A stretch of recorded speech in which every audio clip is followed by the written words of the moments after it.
Welcome back, little misfits, underdogs, and lunatics. And I mean that with love. You know it. Anyway, that doesn't feel right. Let's get this all. There. Okay. Side note Jake and I don't keep junk in our house. Like, we don't have pop and chips and any junk. We don't. We have popcorn. That's kind of our vice. So once in a while, we'll treat ourselves. And Jake and I are very aligned together. It's actually, creepily, we're aligned together. And the last, I would say, I don't know. Jake and I were planning on watching The Lost Boys on Halloween. Because I love myself a good vampire movie. And The Lost Boys has a wicked soundtrack, wicked actors, and I just love the movie. And I didn't realize that Jake had that movie on his mind as well. So late, like the last, since Halloween, I go through my movies. I'm like, I should watch The Lost Boys. But it's just one of those fading feelings that come and go quickly. So, anyways, Jake calls me from work and he goes, "Hey, Mom, you want to have a movie night tonight?" And I said, "What were you thinking?" And he says, "Well, I was thinking maybe Avatar, because we've watched that a lot. So that's a great movie." And I said, "Honey, that's like a 3-hour movie. I'm not up for that. That's like, I need to prepare myself for that." And then he goes, "Well, I was thinking of going to 7-Eleven and grabbing myself a treat and having a movie night. We can have a movie night."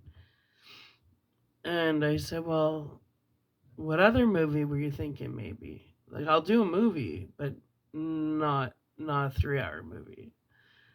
And he goes, "How about The Lost Boys?" I said, "I am so in the mood for The Lost Boys." And he's like, "Do you want chips or chocolate, or what treat do you want?" Now I'm telling you, I think it's by Tom and Jerry. I like ice cream in the winter. I know. Just like Slurpees. I like them in the winter. I'm an odd duck that way. Well, anyways, Tom and Jerry, I think it's Tom and Jerry's. They have this ice cream, and I haven't had it for a couple years. And it's just, they're super small containers, but fuck me. It's called Netflix and Chill. It's got like pretzels and peanut butter and little cut up brownies and shit. So he goes, "What treat do you want? Do you want chocolate? Do you want chips?" I go, "Netflix and Chill ice cream." So Jake and I will be watching The Lost Boys and having a snack, which is exciting. See, when you don't keep junk in your house in moderation, you actually enjoy it.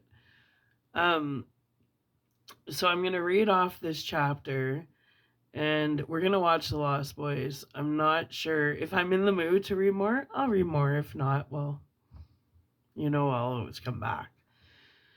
In the meantime, let's get into it. The Shining, chapter 29, Kitchen Talk. All right. Jack carried Danny into the kitchen.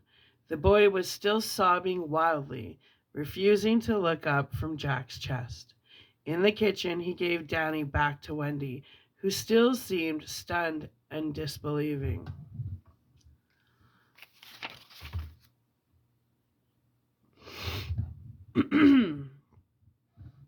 "Jack, I don't know what he's talking about. Please, you must believe that."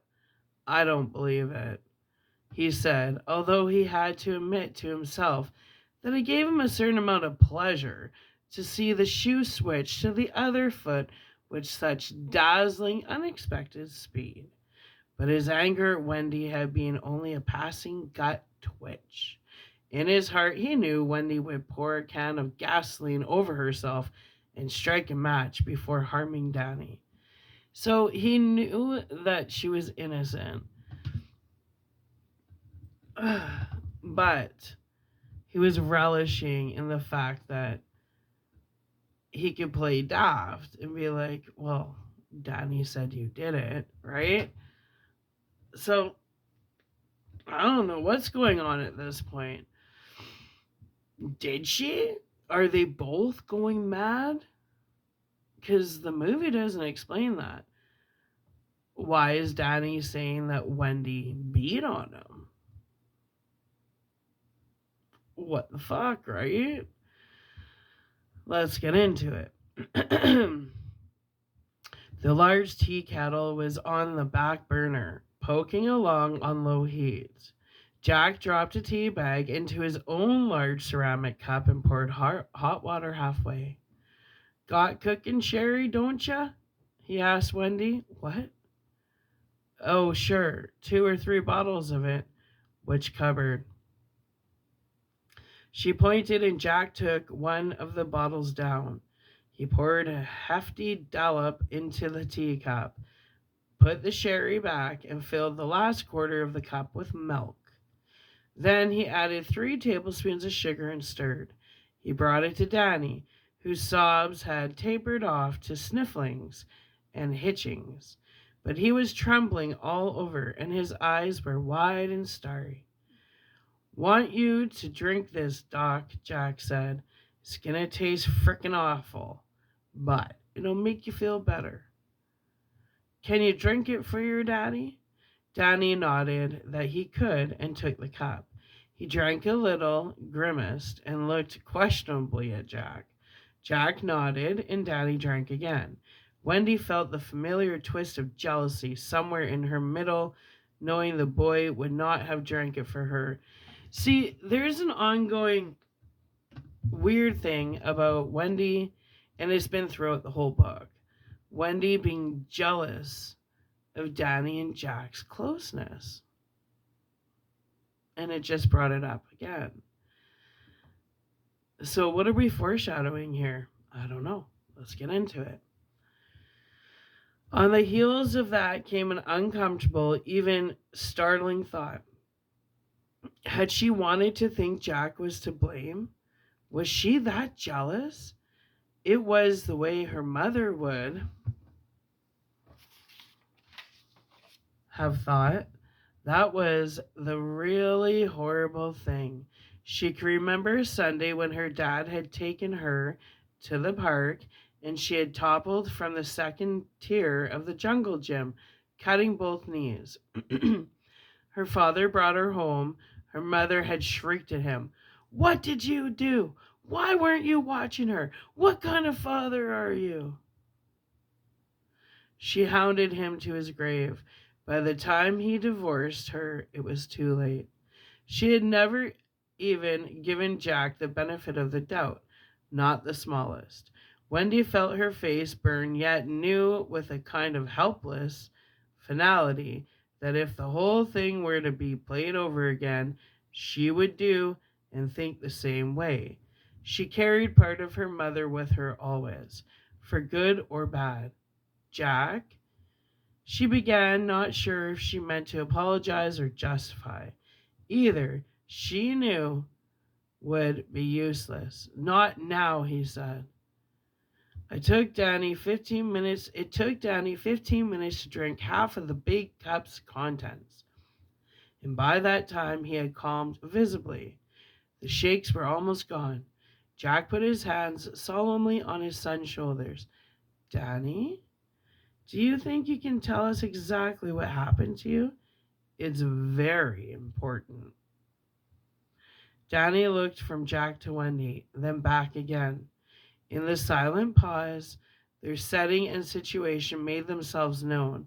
The whoop of the wind outside, driving fresh snow down from the northwest, the creaking and groaning of the old hotel as it settled into another storm. The fact of their disconnect came to Wendy with unexpected force, as it sometimes did, like a blow under the heart. I want to tell you everything, Danny said. I wish I had before. He picked up the cup and held it, as if comforted by the warmth.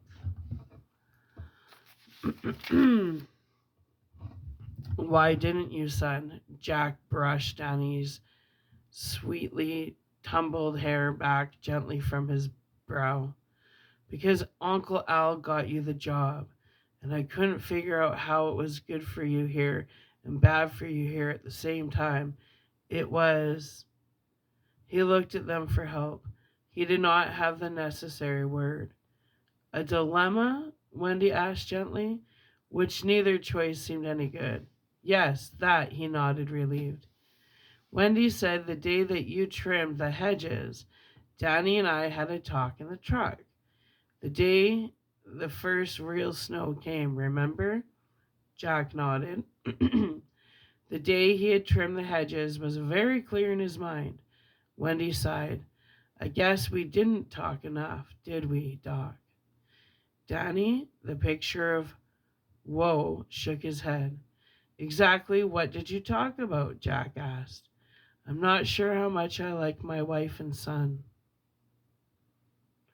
Discussing how much they love you.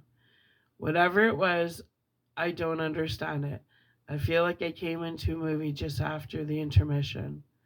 We were discussing you, Wendy said quietly. And maybe we didn't say it all in words, but we both knew. Me because I'm your wife, and Danny because he just understands things. Jack was silent. Danny said it was just right. The place seemed good for you. You were away from all the pressures that made you so unhappy at Stovington.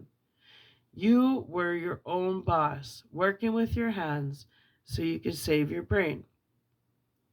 All of your brain for your evening writing. Then, I don't know just when, the place began to seem bad for you.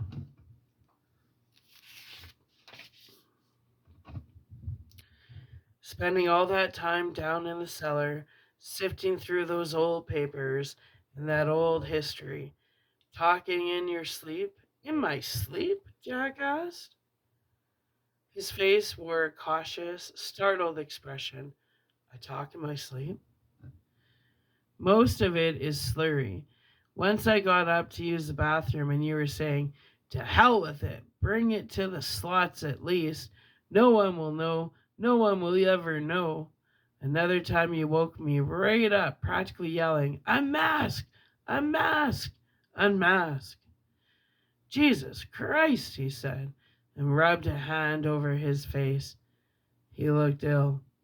All of your old drinking habits too, chewing Excedrin, wiping your mouth all the time, cranky in the morning, and you haven't been able to finish the play yet, have you? No, not yet, but it's only a matter of time. I've been thinking about something else, a new project. This hotel, the project Al Shockley called you about, the one he wanted you to drop. How do you know about that? Jack barked. Were you listening in? You. No, she said. I couldn't have listened in if I'd wanted to. And you'd know that if you were thinking straight, and you would know that if you were thinking straight. Danny and I were downstairs that night. The switchboard is shut down. Our phone upstairs was the only one in the hotel that was working because it's patched directly into the outside line. You told me so yourself. Then how could you know what Al told me? Danny told me. Danny knew.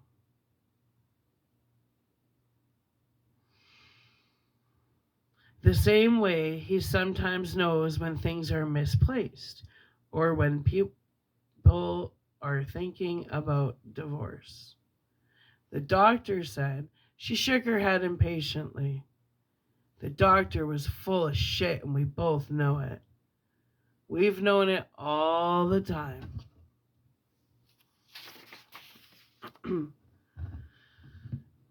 Remember when Danny said he wanted to see the fire trucks? That was no hunch. He was just a baby. He knows things, and now I'm afraid. She looked at the bruises on Danny's neck. Did you really know Uncle Al had called me Danny? Danny nodded. He was really mad, Daddy, because you called Mr. Allman and Mr. Allman called him. Uncle Al didn't want you to write anything about the hotel. Jesus, Jack said again. The bruises, Danny. Who tried to strangle you? Danny's face went dark. Her, he said. The woman in the room in 217. The dead lady. His lips began to tremble again, and he seized the teacup and drank. Jack and Wendy exchanged a scared look over his bowed head. Do you know anything about this? He asked her. She shook her head. Not about this, no. Danny, he raised the boy's frightened face. Try, son. We're right here. I know it was bad here, Danny said in a low voice. Or I knew it was bad here, Danny said in a low voice. Ever since we were in Boulder, because Tony gave me dreams about it. What dreams? I can't remember everything. He showed me the overlook at night with the skull and crossbones on the front. And there was pounding, something, I don't remember what, chasing after me. A monster. Tony showed me about red rum. What's that, Doc? Wendy asked. He shook his head. I don't know. Rum like you ho-ho and a bottle of rum, Jack asked. Danny shook his head again. I don't know. Then we got here. I'm going to let that run through. And Mr. Halloran talked to me in his car because he has the shine too. Shine? It's... Danny made a sweeping, all-encompassing gesture with his hands. It's being able to understand things, to know things. Sometimes you see things, like me knowing Uncle Al called, and Mr. Halloran knowing you call me Doc. Mr. Halloran, he was peeling potatoes in the army when he knew his brother got killed in a train crash. And when he called home, it was true. Holy God, Jack whispered. You're not making this up, are you, Dan? Danny shook his head violently. No, I swear to God. Then, with a touch of pride, he added, Mr. Halloran said I had the best shine of anyone he had ever met. We could talk back and forth to each other without hardly opening our mouths. His parents looked at each other again, frankly stunned. Mr. Halloran got me alone because he was worried. Danny went on. He said this was a bad place for people who shine. He said he'd seen things. I saw something too. Right after I talked to him, when Mr. Allman was taking us around. What was it? Jack asked. In the presidential suite, on the wall by the door going into the bedroom, a whole lot of blood and some other stuff, gushy stuff. I think that the gushy stuff must have been brains. Oh my God, Jack said. Wendy was now very pale, her lips nearly gray. This place, Jack said, some pretty bad types owned it a while back. Organization people from Las Vegas. Holy distractions, hey? I will not stop. Crooks, Danny asked. Yeah, crooks. He looked at Wendy. In 1966, a big-time hood named Vito Ginelli got killed up there, along with his 2 bodyguards. There was a picture in the newspaper. Danny just described the picture. Ooh, Danny's reading energy. Mr. Halloran said he saw some other stuff, Danny told them. Once about the playground, and once it was something bad in that room. 217. A maid saw it and lost her job because she talked about it. So Mr. Halloran went up and he saw it too. but he didn't talk about it because he didn't want to lose his job. Except he told me never to go in there, but I did because I believed him when he said that things you saw here couldn't hurt you. The last was nearly whispered in a low, husky voice, and Danny touched the puffed circle of bruises on his neck. What about the playground? Jack asked in a strange, casual voice. I don't know. The playground, he said, and the hedge animals. Jack jumped a little, and Wendy looked at him curiously. Have you seen anything down there, Jack? No, he said. Nothing? Danny was looking at him. Nothing, he said again, more calmly. And that was true. He had been the victim of a hallucination, and that was all. Danny, we have to hear about the woman, Wendy said gently. So Danny told them, but his words came in cyclic bursts, sometimes almost verging on incomprehensible garble in his hurry to spit it out and be free of it. He pushed tighter and tighter against his mother's breasts as he talked.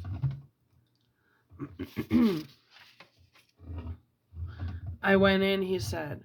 I stole the passkey and went in. It was like I couldn't help myself. I had to know. And she, the lady, was in the tub. She was dead. All swelled up. She was didn't have no clothes on. He looked miserably at his mother. And she started to get up and she wanted me. I know she did because I could feel it. She wasn't even thinking, not the way you and Daddy think. It was black.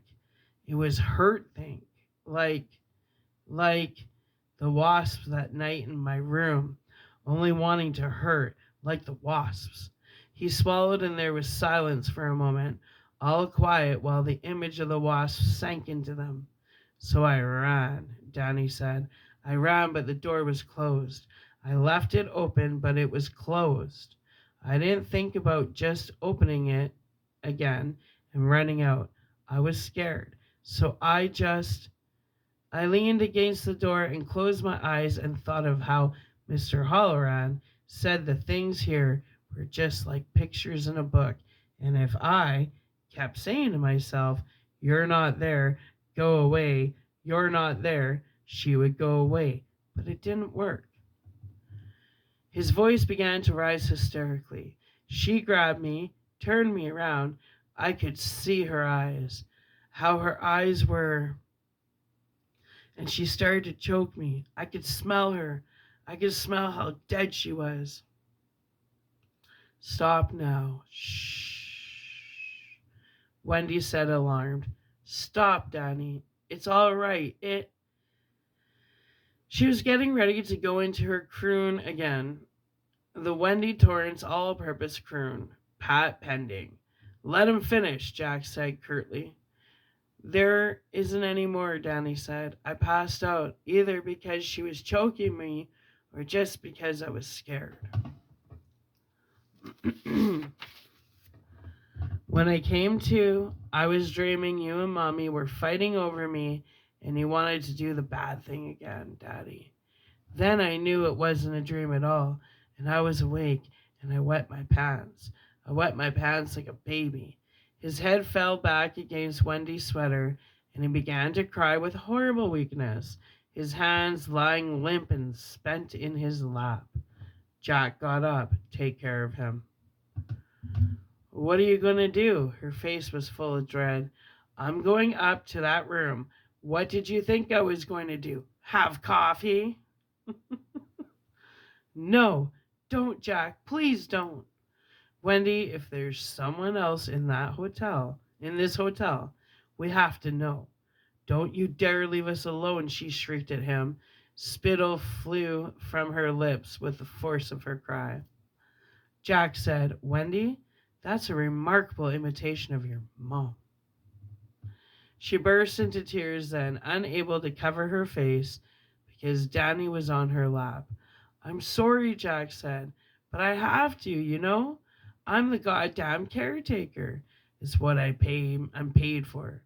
She only cried harder, and he left her that way, going out of the kitchen, rubbing his mouth with his handkerchief as the door swung shut behind him. Don't worry, Mommy, Danny said. He'll be all right. He doesn't shine. Nothing can hurt him. Through her tears, she said, No, I don't believe that. All right. All those distractions, which was Jake. He's at the store double checking if I want anything else. So I know what he's thinking. Why? Because I got the shine, baby. I got the shine. Anyway. Okay, so we're gonna watch The Lost Boys. I may or may not come back after that. And when I do come back, we're gonna get into chapter 30, 217 Revisited. This one he makes out with the dead chick. Ugh, gross. Anyway, my little underdogs, misfits, and little lunatics. Thank you for coming in for story time. Love you. I'll be back. The chapter 30, 217 Revisited. This is an interesting book because I've seen the movie so many times. I'm getting the visuals of the movie. But this book, I'm so glad I'm reading it. It changes the movie altogether. It makes it make sense. Right? All right. Love y'all. See you later, little lunatics. Bye.